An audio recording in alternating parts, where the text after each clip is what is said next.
Hello, we're here in the British Library exhibition Shakespeare in 10 Acts, and I'm standing in front of a wonderful map of London as it was at the end of Shakespeare's lifetime. This is an image that was produced in 1616 by Visccher, and it's one of the most famous images of early modern London. Shakespeare lived in a great age for maps. There were many really beautiful images of his city produced, and they give us a very real sense of what that city must have been like to live and to work in. Shakespeare's London was in many ways quite like the London of today. It was a very cosmopolitan city. People came here from all over the world to practice different trades, and a lot of that trade centred, of course, on the River of London, which runs right through the centre of this image. It was also a rapidly growing city, much as London is today. In 1550, the population was about 70,000. By 1650, just after Shakespeare died, that had risen to 400,000. And that was partly because of this massive immigration into the city at the time that Shakespeare was here. People were also obviously coming to London from within England as well, and Shakespeare was one of those immigrants to the city, coming from Stratford-upon-Avon to work here in the early 1590s. Those are some of the things that were similar in Shakespeare's city and the London of today. I should also mention some of the differences as well. Obviously, the city was very much smaller when Shakespeare lived and worked here than it is today. I mentioned the population already. You also get a sense from the map of the geographical spread of London. What we now think of as Greater London with the suburbs and the kind of sprawl that you see on a tube map, for example, simply wasn't there in Shakespeare's day. And in fact, you can see from this map that the spread of the city was really tightly focused on an area of central London around the river. If you look to the north of this picture, you can just about see the hills, and really everything north of about Covent Garden onwards was still farmland in Shakespeare's lifetime. And in fact, you can just make out some tiny little windmills. This was still agricultural land.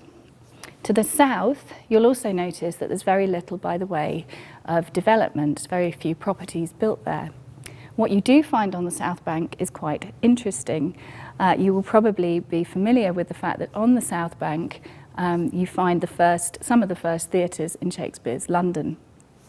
You also find other down-at-heel activities, things that were frowned upon by Elizabethan and Jacobean society. For example, bull and bear baiting all took place on the South Bank.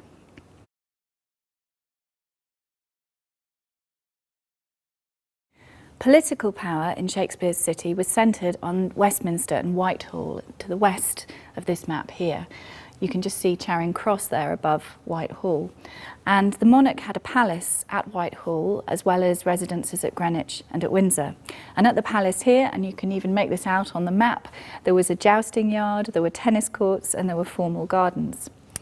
The rich and wealthy nobles who wanted to be close to power in Shakespeare's London all built their homes on the Strand. And this is partly because of its proximity to the river and to Westminster.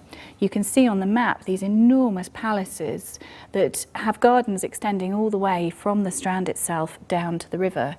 Very ornate and very elaborate. The Savoy is here, which was a medieval monastery, but it was then later the palace of John of Gaunt, Duke of Lancaster.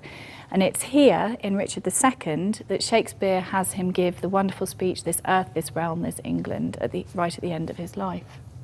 We can also make out Somerset Place, which has become the modern-day Somerset House, just next to King's. A little bit further along, you get to the legal centre of Shakespeare's city, the Inns of Court, and these were institutions that were often referred to as England's third university. They were places where young men, and it was only young men then, came to study the law, to practice the law, but also to socialise, to be entertained. And Shakespeare and his company visited the inns on numerous occasions. Many of his plays were staged there as part of the Christmas festivities known as the Revels. Most famously, in 1594, there was a production of the comedy of Errors at Inner Temple, and this was such a catastrophic evening that it became known in history as the Night of Errors. Moving further still, we get to St Paul's. The cathedral was not only the religious centre of life in Shakespeare's England and the most visible pulpit from which preachers could give their views, it was also the area in which the London printing trade was focused.